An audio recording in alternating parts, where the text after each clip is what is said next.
What's up, travelers? Happy Travel Tip Tuesday. Thank you for joining in. Today you have Anthony and myself, Jackie. We'll be talking about 4 topics we really want you to know about this week. Go ahead. All right, guys, let's get right into it. So if you're going on a vacation, bring a combination lock with you over a key lock. It'll be a lot more handy, and preferably bring one with you, because if you go somewhere and you try to buy one at a hostel, hotel, store, somewhere else, they could be more expensive. And if someone else gets a hold of that key lock, if you do bring a key lock, that could cause a lot of problems. So bring a combination lock. Yeah, and sometimes it seems like it's a thing of the past, but really handy to have one. You never know, hotels these days, people have come across stories that things are, broken into. So it's good to have one available, even though it may seem a little ancient. Tip number 2.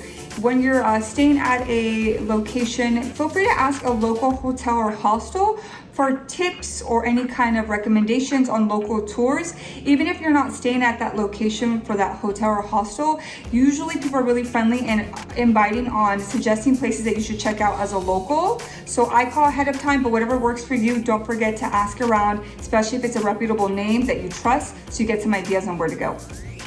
And tip number 3. This is something that we just started doing recently, taking pictures of all of our clothes that we pack and our suitcases overall. And this helps with finding your luggage in case you lose it, also with travel insurance. That's right. Whenever you're filing a claim, they'll sometimes have you do like an inventory list. What did you have? What are you claiming? What was the value? So if you have a photo, it'll kind of bring you back to that place where you're able to quickly identify what was lost. So really good to have that available for any potential insurance claims when you're purchasing travel insurance, okay?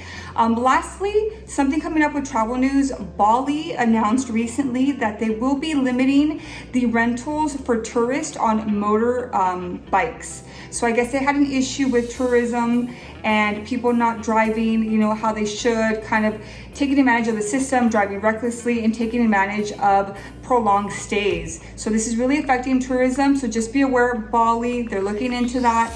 In the future, when you do visit, be aware and mindful that you may need to rent a car or actually just have a bicycle, because the motorbikes are kind of being limited to the tourists as it is for now, okay?